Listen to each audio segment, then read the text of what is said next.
Shalom à tous, que le Seigneur vous bénisse, que la grâce de Dieu soit sur vous. Bien-aimés en Christ, vous êtes à votre émission intitulée À la table du Seigneur. À la table du Seigneur, nous sommes dans l'avant-dernier chapitre des Actes des Apôtres, Actes chapitre 27. Bientôt, nous allons finir Actes des Apôtres et par la grâce de Dieu, nous allons aborder un autre livre de la parole du Seigneur, de la Bible.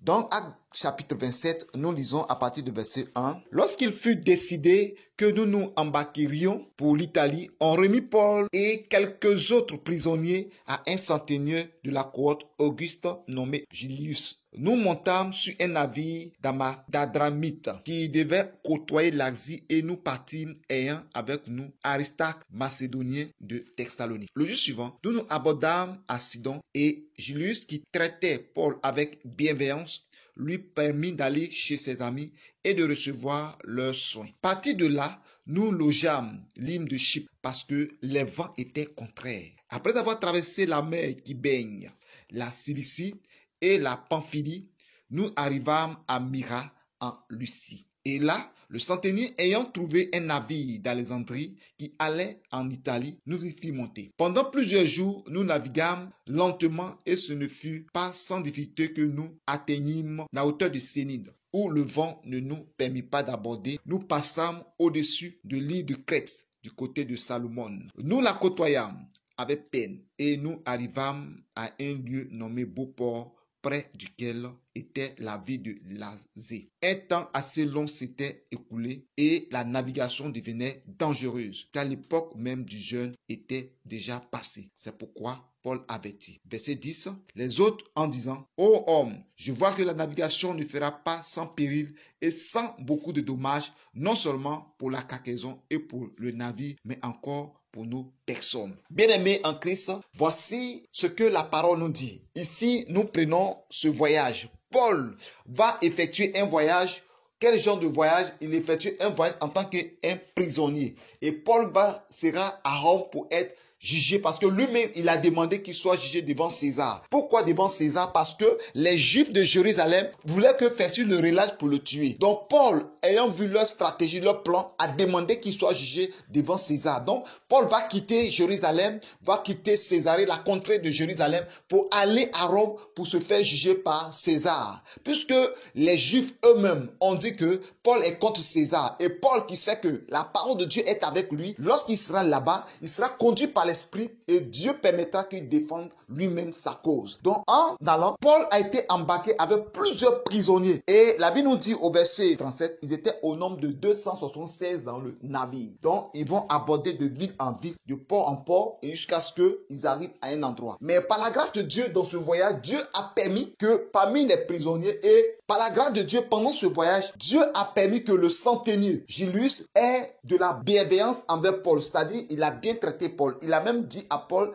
d'aller voir ses amis lorsqu'ils sont arrivés quelque part. Et Paul est parti avec l'un des compagnons, un homme qui a été converti par la prédication de Paul, Aristarque, le macédonien de Thessalonique. Vous voyez, parfois lorsque nous sommes dans la maison du Seigneur et que nous traversons des moments difficiles, vous voyez un homme comme Aristarque. Et cet homme a suivi Paul dans les liens. Cet homme a suivi Paul dans la souffrance, dans la prison où il partait être jugé. Donc il a été auprès du Paul, cet homme a été comme pour Paul, un homme qui l'encourage, un homme qui l'édifie, un homme qui le fortifie. Paul n'était pas allé seul, mais cet homme savait que Paul était un prédicateur. Paul était comme son guide spirituel. Paul était pour lui comme l'homme qui l'a mené à la lumière. Tellement il aimait Paul. Même dans les souffrances, il était avec Paul. Aujourd'hui, lorsque nous sommes dans la maison de Dieu, lorsque l'homme de Dieu traverse des moments difficiles, nous voyons que même ses fidèles, les âmes qui l'encadrent dans le Seigneur, ces âmes vont l'abandonner. D'autres vont commencer même à le traiter de tous les noms. Vous voyez, ça fait pitié. Mais cet homme Aristarque, ce macédonien de Thessalonique, est parti en même temps avec Paul dans le bateau. Vous allez voir qu'ils ont été tous en péril, ils étaient tous dans les moments difficiles, ils devaient tous mourir parce que Dieu était avec eux, sinon ils mouraient sur la mer. Mais cet homme n'a pas regardé le danger, il a suivi Paul. Toi frère, toi soeur qui m'écoutes, lorsque tu es dans la maison de Dieu, tu es avec ton pasteur, tu es avec l'homme de Dieu qui t'enseigne, qui te prête la parole. S'il y a des moments difficiles qui traversent, faut pas l'abandonner. Faut pas l'abandonner. Il faut être à ses côtés. Même si tu peux pas aller dans le même chemin que lui, dans la même voiture, dans le même endroit, même s'il est en prison, souviens-toi de lui, en envoyant de l'argent, en envoyant de la nourriture, parce que c'est important, parce que c'est par lui que le Seigneur est passé pour que ta vie soit sauvée, pour que tu rencontres le Seigneur. C'est par lui que tu as reçu la guérison, par lui que tu as reçu la délivrance, parce que Dieu s'est servi de lui comme un instrument pour qu'aujourd'hui tu puisses rencontrer le Seigneur. Si lui aussi il est dans un moment difficile, ne l'abandonne pas. Et lorsque vous allez voir, ce Aristarque a été longtemps avec Paul. Partout Paul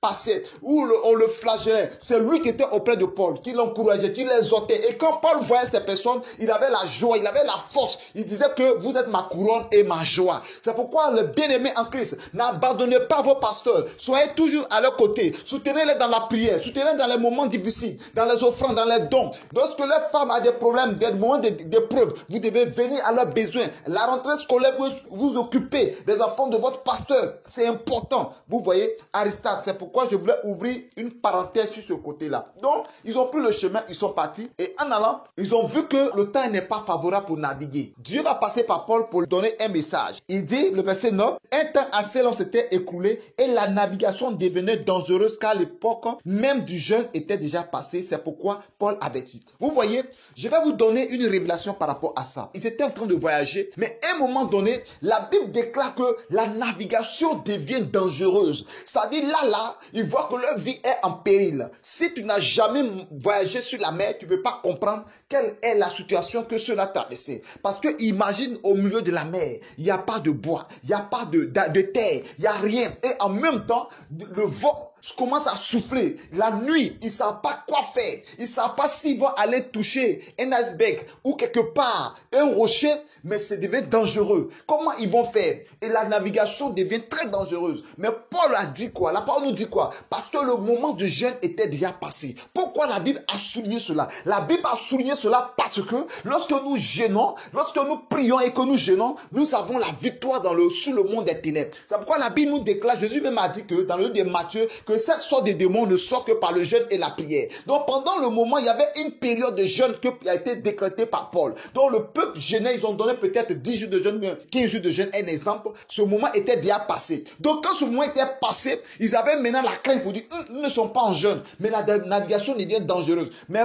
Paul va rassurer les voyageurs en leur disant, le verset 10, les autres en disant, Paul avertit les autres en disant, ô homme, je vois que la navigation ne se fera pas sans péril et sans beaucoup de dommages, non seulement pour la cargaison et pour le navire, mais encore pour nos personne. Donc Paul a rassuré, Paul a parlé d'une parole, on appelle ça une parole de connaissance. Paul a prophétisé en disant soyez tranquille. Parce que Paul n'a pas dit qu'ainsi par le Seigneur, Dieu m'a dit. Donc Paul a dit simplement que soyez tranquille parce que nous allons partir, que ce soit la cargaison, que ce soit tout ce que nous allons faire, personne ne va périr. Allons-y parce que la grâce de Dieu est avec nous. Donc Paul avertit simplement. Donc ils ont vu Paul comme un homme ordinaire, comme un prisonnier. Comme un prisonnier va nous dire qu'il n'y aura rien. Alors qu'il y a le pilote et il y a le patron du navire. Nous allons voir ça un peu devant. Le verset 11 nous dit quoi? Le centenier écouta le pilote et le patron du navire plutôt que les paroles de Paul. Vous voyez, parfois, lorsque nous sommes des hommes spirituels, nous sommes des pasteurs, et nous arrivons quelque part, et que nous parlons de parole, les gens vont dire que toi tu arrives, qu'est-ce que tu vas nous dire? C'est une affaire d'avocat, c'est une affaire de juge, c'est une affaire de magistrat, c'est une affaire de procureur. Je te dis une chose, ça c'est ici, c'est la sagesse de l'Afrique, c'est la sagesse de nos parents. Toi tu as quoi à nous dire? Ce que tu es en train de nous dire, nous ne pouvons pas t'écouter. Vous voyez, Paul est en train de parler, parce que Paul n'a pas reçu de formation de pilote. Paul n'a pas reçu de formation de capitaine de bateau. Mais Paul est conduit par l'Esprit de Dieu, par le Saint-Esprit. Et Paul va avertir que le voyage que nous allons faire, ce voyage n'aura pas de péril, n'aura pas de danger. Soyez rassurés, malgré que la navigation est dangereuse. C'est pourquoi je donne le terme Paul le pilote du navire. Paul le pilote du navire. La Bible déclare que le centenier, au lieu d'écouter Paul, l'homme spirituel, il va écouter le patron du navire. Il va écouter le pilote. Bien aimé, parfois il a eu des situations et que l'homme de Dieu doit donner une parole. Mais les gens ne croient pas à la parole de l'homme de Dieu. parce qu'il est conduit par l'Esprit de Dieu. Lorsqu'il dit une chose, il faut que les gens croient. Nous avons entendu des témoignages où des personnes ont conduit des avions. Lorsqu'ils devaient voyager, l'avion a décollé, ils ont donné à l'avion de retourner, l'avion est revenu. Et les gens ont dit que non, il y a une panne, il faut qu'on revienne. Les gens sont étonnés de voir qu'un homme de Dieu peut ordonner à un avion de revenir pour les chercher parce qu'ils ont accumulé un retard. Bien aimé, nous sommes des hommes spirituels. Lorsque tu es avec un homme spirituel, il faut l'écouter. Et la Bible nous dit qu'au lieu d'écouter Paul, il a écouté le pilote. Parce que si est Paul, quelle formation as-tu fait pour que tu nous dises qu'il n'y aura pas de danger? Nous sommes expérimentés pendant plusieurs années et nous savons à quel moment il faut naviguer, à quel moment il ne faut pas naviguer.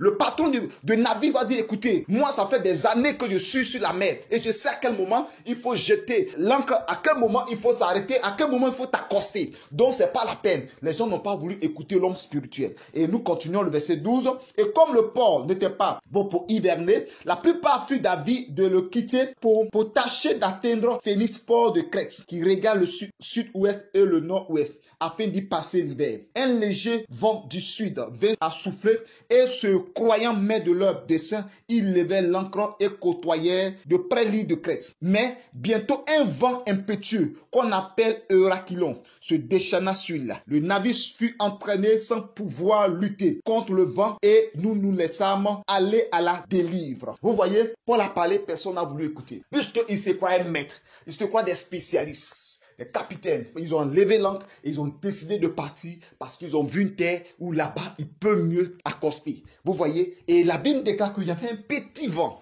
Et ce petit vent se dit que non, ça c'est un petit vent, on va aller, il n'y a pas de problème. Et nous allons aller tout doucement, nous allons arriver. Personne n'a voulu écouter Paul. Et la Bible déclare qu'après ce petit vent, après ce vent léger, il y a un vent impétueux, un vent violent, comme la tornade, qui a commencé à souffler sur la mer, qu'on appelle Eurachylon. Et quand le vent a commencé à souffler, tout a commencé à basculer, et tous ont commencé à se paniquer. Et le vent a commencé à balancer le navire. Et les gens, tous ont perdu l'espoir. Et nous allons continuer, et nous lisons au verset suivant, le verset 16. Donc, lorsque l'apôtre Paul était dans le navire à parler, le patron du navire n'a pas écouté. La Bible déclare qu'il y a un vent léger. Et ce vent a passé, les gens se sont dit maîtres de la situation, qui s'appelle Eurachylon. Eurachylon, lorsqu'il est cherché dans le dictionnaire, ça veut dire que un typhon, un vent avec tourbillon, ça dit, comme je disais tout à l'heure, ça veut quoi? Un vent violent avec la tornade. Et vous voyez, un vent qui peut arracher des maisons, un vent qui peut soulever le navire pour jeter quelque part. Le verset 7,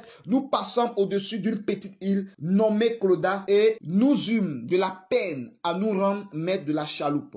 Après l'avoir hissé, on se servit des moyens de secours pour ceindre le navire et dans la crainte de tomber sur la citre, on abaissa les voiles. C'est ainsi qu'on se laissa emporter par le vent. Vous voyez? Et c'est ainsi qu'ils étaient sur l'eau et ils n'arrivent plus maintenant à se maîtriser. C'est-à-dire eux-mêmes là, c'est le vent maintenant qui les conduisait. Ils ne pouvaient pas maîtriser la situation. Nous lisons, le verset 20 nous dit, le soleil et les étoiles ne parurent pas pendant plusieurs jours et la tempête était si forte que nous perdîmes enfin tout espoir de nous sauver. Donc la situation était tellement terrible et que il y a eu des jours, il n'y avait pas de soleil, il n'y avait pas de lune. C'est-à-dire, ils étaient dans une situation très sombre. Un jour, j'ai vu ça dans un documentaire où il faisait jour à certains endroits de la mer. Le coin était très sombre parce qu'il y avait des vents violents.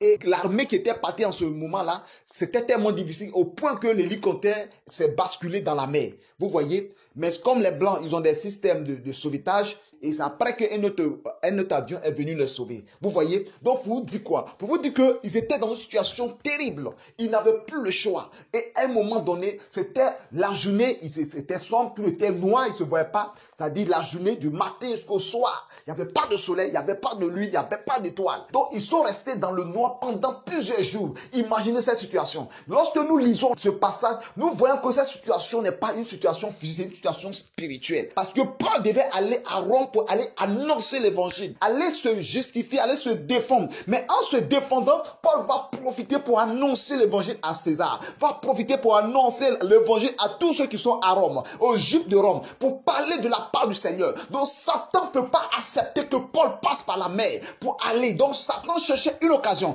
Puisqu'il a échappé à la mort des Juifs, Satan va rentrer en action par des esprits en créant des tourbillons, en activant les démons de la mer, en activant les esprits de la mer main pour pouvoir tuer Paul. Mais le Seigneur va mettre la main sur eux. Alléluia. Lorsque nous lisons la Bible, nous comprenons que, verset 21, la Bible nous dit qu'ils n'avaient pas mangé depuis longtemps. Alors Paul se tenant au milieu d'eux leur dit, « Ô homme, il fallait m'écouter et ne pas partir de Crète afin d'éviter ce péril et ce dommage. » Et Paul va continuer. Le verset 22. « Maintenant je vous exhorte à prendre courage car aucun de vous ne périra et il n'y aura de perte que celle du navire. Un ange de Dieu à qui j'appartiens et que je sais m'est apparu cette nuit et m'a dit, Paul, ne crains point, il faut que tu comparaisses devant César. Et voici, Dieu t'a donné tous ceux qui naviguent avec toi. Alléluia. Vous voyez ce passage. J'aime tellement ce passage. La Bible nous dit que Paul maintenant va parler aux centeniers, parler aux pilotes, parler aux patrons, parler à tous ceux qui font fermer l'équipage du navire. Il dit, il fallait m'écouter, de ne pas aller à Crète. Parce que je vous ai dit qu'il n'y aura pas de paix de navire, ni de personne ne mourra, il n'y aura pas de paix de cargaison. Mais vous ne m'avez pas écouté, vous m'avez pris comme un saint prisonnier, un homme qui n'a pas de parole. Vous voyez, dans la vie, lorsque les gens se fient à l'apparence de ne pas regarder dans le spirituel, ils perdent beaucoup de choses. S'ils avaient écouté Paul, tout ce dommage n'allait pas arriver. S'ils avaient écouté Paul, ce piège que Satan avait tendu sur leur chemin, d'aller dévier ce piège-là. Il dit, il fallait m'écouter. Mais je vous dis une chose, ne vous craignez pas, personne ne va mourir. Même un cheveu de quelqu'un ne va pas se perdre. Parce qu'un ange du Seigneur à qui j'appartiens m'est apparu la nuit et m'a dit que Paul, personne ne mourra dans ce navire parce que tu vas combattre devant César pour annoncer ma parole. Bien-aimé, maintenant les gens vont écouter Paul. Quand le Seigneur te utilise pour parler à des personnes, à des femmes, à des hommes, et qui ne veut pas écouter, le Seigneur permet que le danger arrive. Ce n'est pas parce que le Seigneur même crée le danger, mais le diable va venir tendre des pièges, ils vont tomber dans le piège du diable. Au moment que Dieu va utiliser le serviteur de Dieu pour dévier, pour changer de voie, vous allez voir que les gens ne vont pas l'écouter. Parce qu'il est qui pour nous parler? Nous avons la connaissance, nous avons la révélation, nous avons l'expérience, nous avons fait la science, nous avons fait la politique, nous connaissons tout ce qu'il faut. Nous avons fait la médecine, c'est nous qui connaissons toutes ces choses. Lui, qu'est-ce qu'il a à nous dire? C'est ainsi que les gens ont minimisé, les gens n'ont pas considéré l'apôtre Paul. Bien aimé, il faut savoir considérer les hommes de Dieu. Ce sont des ministres du Seigneur. Finalement, Paul est devenu le pilote du navire et Dieu est devenu le patron du navire. Et maintenant, Paul, c'est lui qui pilotait le navire en disant passez par là, passez par-ci. Voilà ce qui va arriver. Maintenant, que ce soit le centenier, que ce soit le pilote du navire, que ce soit le patron du navire, tout le monde était attentif à écouter Paul. Bien aimé, dans la vie, lorsque Dieu parle au travers de toi, Dieu t'utilise en tant que son serviteur. Lorsque tu parles, les gens ne veulent pas t'écouter. Laisse-les faire ce qu'ils veulent faire. Mais quand Dieu va se manifester dans ta vie, tout ce que tu vas dire, ils vont se soumettre à ta parole. Ils vont se soumettre à ce que tu vas dire. Parce que ce n'est plus toi qui parles, mais c'est Jésus qui parle au travers de toi. C'est pourquoi Paul a dit, si je vis, ce n'est plus moi qui vis, mais c'est Christ qui vit en moi. Et je dis que lorsque Christ vit en toi, la Bible déclare que Jésus est appelé aussi la parole, est appelé aussi le verbe. Alors c'est le verbe qui s'exprime en toi et lorsque tu parles, les gens t'écoutent. C'est Paul qui parlait maintenant, mais ce n'est pas Paul qui parlait, mais c'est Jésus qui est en lui qui parlait, qui donne les directives. Il a dit maintenant qu'il n'y aura rien. Si vous m'avez écouté, tout ça n'allait pas arriver. Maintenant que Paul parlait, tout le monde écoutait Paul. Parce que la situation catastrophique est arrivée et tout le monde voyait que s'ils avaient écouté Paul, cela n'allait pas arriver. C'est ainsi que cela va arriver dans la vie de quelqu'un. Toi qui m'écoutes, mon frère, toi qui m'écoutes, ma soeur, tu n'as pas de parole parce que tu n'es pas éloquent, tu n'es pas quelqu'un qui est bien habillé. Les gens ne t'écoutent pas parce qu'on te voit dans une église en cabane, tu as des bois. Quand tu parles, on dit non, lui là, c'est quel homme de Dieu? Nous, on est des hommes de Dieu qui prêchent sur des télévisions, qui prêchent, qui ont des grandes églises, des méga churches, des méga églises. Et toi, tu vas nous dire quoi? Bien aimé, c'est comme ça, Dieu met la confusion. Paul qui n'avait aucune connaissance de pilote de bateau, de capitaine de bateau, maintenant, lorsqu'il parle, le pilote était obligé de l'écouter. Parce que lorsque tu as Dieu, Dieu est celui qui te conduit. Il te conduit sur le bon chemin. C'est pourquoi il a dit, je suis le chemin, la vérité et la vie. Nul ne peut aller au Père que par moi. Alors, le Seigneur Jésus va leur montrer le chemin par Paul. Maintenant, ils sont obligés de supporter tout ce que Paul va dire. Ils étaient attentifs parce que la situation qui est arrivée, c'est une situation de vie ou de mort. Si tu n'écoutes pas Paul, c'est que tu vas mourir. C'est ainsi que Dieu va permettre que les gens vont t'écouter maintenant. Lorsque tu vas parler, ta parole aura de la valeur. Tu vas parler au juge, tu vas parler au roi, tu vas parler au magistrat. Parce que Dieu même a dit à Paul, je t'envoie vers les rois, vers les nations. Et lorsque tu vas parler, tu vas les emmener des ténèbres à la lumière, de la main de Satan à moi Dieu. Et tu vas les faire sortir de la situation qui traverse pour que leur âme soit sauvée. C'est C'est ainsi que Paul, même dans les ténèbres, même dans l'obscurité, Paul a la lumière et le chemin. Il parle le chemin de la vérité et la vie. Et ces personnes, je sais que Paul, en train de conduire plus de 275, plus lui, ça fait 276 personnes. Ce navire est devenu comme un temple où Paul prêchait l'évangile. La Bible ne nous a pas dit que Paul a prêché dans le navire, mais avec tout ce qui se passe, Paul exerçait le ministère de la prédication. Alléluia. Et vous allez voir la suite. Paul va dire, verset 25, c'est pourquoi, homme, ô homme, rassurez-vous, car j'ai cette confiance en Dieu, qu'il en sera comme il m'a été dit. Parce que dit, un ange à qui j'appartiens et que je sais continuellement. Je lis verset 24, et m'a dit, Paul, ne crains point, il faut que tu comparaisses devant César. Et voici, Dieu t'a donné tous ceux qui naviguent avec toi. Il dit, Dieu t'a donné tous ceux qui sont avec toi, qui naviguent avec toi. Vous voyez, la Bible n'a pas dit que Dieu a donné tous ceux qui naviguent avec le pilote. Paul n'a pas dit que Dieu a donné tous ceux qui naviguent avec le patron. Mais la parole va changer. Il dit, Dieu t'a donné tous ceux qui naviguent avec toi. À partir de Paul, la vie des gens a été sauvée. Lorsque tu es quelqu'un, tu es conduit par l'Esprit de Dieu. À cause de toi, tu es dans un avion. S'il doit y avoir un attentat ou il doit y avoir une explosion d'avion, à cause de toi, le Seigneur va te donner tous ceux qui sont avec toi. Dieu va préserver l'avion. Dieu va préserver des vies. C'est pourquoi parfois, il y a des accidents qui peuvent arriver et les gens sont étonnés. Pourquoi cet accident n'est pas arrivé? En tout cas, ça c'est un miracle. Il peut y avoir explosion de pneus, mais il n'y a pas eu d'explosion de pneus. Ou soit, il y a explosion de pneus où la voiture doit basculer dans l'eau, sur le pont, la voiture n'a pas pu basculer. Peut-être à cause de toi qui es chrétien dans cette voiture, à cause d'une seule personne, Dieu ne va pas permettre que des milliers de personnes périssent. C'est pourquoi le diable savait que Paul était un danger, Paul était un obstacle pour que les gens meurent. Et Dieu va le dire, Dieu va confirmer sa parole. Il dit, toi Paul, c'est à cause de toi que toutes ces personnes-là auront la vie sauve. À partir de l'instant, bien aimé, lorsque tu es dans une église, respecte ton pasteur, respecte ton guide spirituel. À cause de lui, Dieu peut préserver ta vie. À cause de lui, Dieu peut sauver ton âme. À cause de lui, Dieu peut te bénir. C'est pourquoi vous lisez la Bible, vous voyez tellement c'est clair. À cause d'Abraham, Dieu a béni des générations et des générations. Lorsque vous lisez la Bible, vous voyez à cause d'Isaac, Dieu a béni des générations et des générations. À cause d'Isaac, de Jacob, d'Israël, Dieu a béni des générations et des générations. Tu es une personne importante. Faut pas te minimiser. Dieu a mis en toi quelque chose de grand. Dieu a mis quelque chose de valeur en toi. Dans ta famille, tu es une lumière. Dans ta famille, tu es un flambeau. Ne te minimise pas. Parce que Dieu, à cause de toi, Dieu veut sauver ta famille. À cause de toi, Dieu veut sauver ton quartier. À cause de Paul, le Seigneur a sauvé tous les 276 personnes, y compris Paul. Bien-aimé, tu es quelqu'un de valeur. Tu es quelqu'un de bien. Tu es quelqu'un, lorsque tu vas arriver dans un village, à cause de toi, le Seigneur va gagner le village. À cause de toi, le Seigneur va gagner la ville. À cause de toi, lorsqu'il y a une bombe qui doit s'exploser quelque part, à cause de toi, cette bombe ne va pas s'exploser. À cause de toi, Dieu gardera ta nation. À cause de toi, Dieu gardera ta famille. À cause de toi, Dieu gardera beaucoup de choses. Parce que Dieu a trouvé en toi quelque chose de bon, quelque chose de valeur, de quelque chose d'intime, de quelque chose de sérieux, quelque chose de spirituel. Et tu as de l'importance devant Dieu. Dieu sait que Paul a de l'importance et que ce temps va amener des milliers d'âmes dans le Seigneur, des milliers d'âmes à lui. Il ne va pas permettre que Paul meure. Il ne va pas permettre que les gens meurent. Dieu va se servir de lui pour donner gloire en son nom. Que le Seigneur, le Dieu d'Israël, vous bénisse. Continuons le verset 26. Mais nous ne devons échouer sur une île. Vous voyez, il a dit que au départ, vous ne m'avez pas écouté. Mais cette fois-ci, à tout ce qui est arrivé, ne craignez pas. Personne ne va mourir, mais on va échouer. On va échouer, il dit au verset 27. La 14e nuit, tandis que nous étions bâillotés sur l'Adriatique, les matelots vers le milieu de la nuit soupçonnèrent qu'on approchait de quelque terre. Ayant jeté la sonde, ils trouvèrent 20 brasses. Un peu plus loin, ils la jetèrent de nouveau et trouvèrent 15 brasses. Dans la crainte de heurter contre des écueils, ils jetèrent 4 ancres de la poupe et attendirent le jour avec patience.